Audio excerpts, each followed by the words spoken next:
आणि पंप एका बाजूला चालू नाही, पूर्ण यंत्रणा आपण पाहतोय एका वेगळ्या परिस्थितीचा सगळीकडे त्याचे चिंदडे उडवलेले आहेत.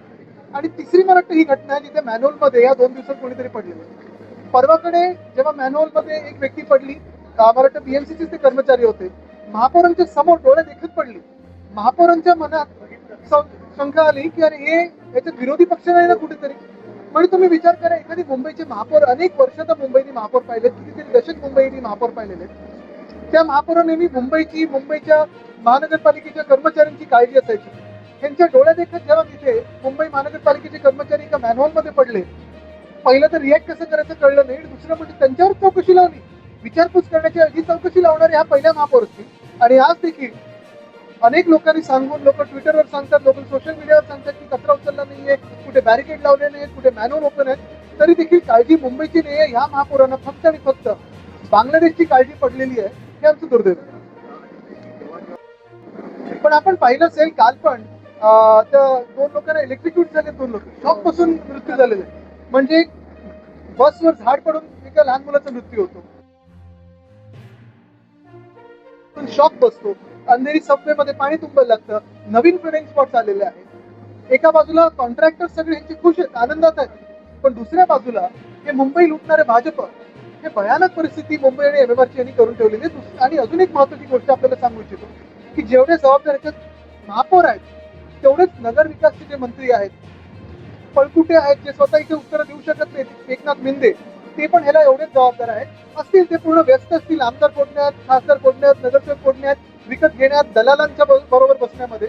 पण हे सगळं करत असताना स्वतःचं जे ड्युटी आहे, कर्तव्य आहे, त्याचं पालन करत. त्या दिवशी पण आम्ही वॉकआउट याच्यासाठीच केला होता की गेले 4 वर्ष आम्ही पाहतोय एकनाथ मिंदे स्वतःच्या जबाबदारीपासून पळतात. आमदार फोडायचे कसे, खासदार फोडायचे कसे, पैसा कमवायचा कसा, पैसा कॉन्ट्रॅक्टर्सकडून काढायचा कसा, ते वापरून विकत कशी घ्यायची लोक, हे सगळं त्यांना माहिती आहे. पण जे खातं ते अडवून बसलेत, स्वतः बसलेत त्या खात्यामध्ये, ते खातं चालवता येत नाही ना, मंत्रीपद चालवायची त्यांना क्षमता पण आहे. पण त्याच्यात त्या व्यक्तीवर चौकशी नव्हती लावली. मुंबई महानगरपालिकेचे जेव्हा कर्मचारी मॅनहोल मध्ये पडतात, चौकशी कोणी लावली? भाजपने लावली. आणि जी भाजपा अयोध्येच्या दानपेटीमधून पैसे चोरू शकते, जी भाजपा आणि भाजपाचे लोक, भाजपाने बसवलेल्या ट्रस्टमध्ये लोक अयोध्येसारख्या मंदिरामध्ये आणि उज्जैनच्या पावनभूमीमध्ये घोटाळा करू शकतात, मुंबई महानगरपालिका सोडणार आहेत का?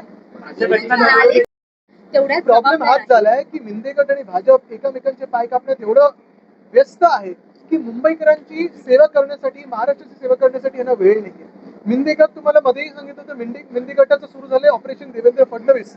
आणि हे ऑपरेशन देवेंद्र फडणवीस यशस्वी करण्यासाठी त्यांना इकडून तिकडून खासदार, आमदार, नगरसेवक विकत घ्यायला लागतात. हे विकत घेण्यासाठी पैसे काढतात, ते कॉन्ट्रॅक्टर्स कडून काढतात, अयोध्येच्या मंदिरातून काढतायत, उज्जैन मधून काढतायत. आणि हे सगळं एका बाजूला होत असताना मुंबईकरांचे तुम्ही हाल बघताय. आधी कधी दुर्दैवी घटना कुठच्याही पातळीवर झाली असती तर त्याच्यावर लगेच चौकशी झाली होती, त्याच्यावर पुढे कारवाई झाली होती. पण ह्याच्यात उलट चौकशी हे महानगरपालिकेच्या कर्मचाऱ्यांवर लावतात.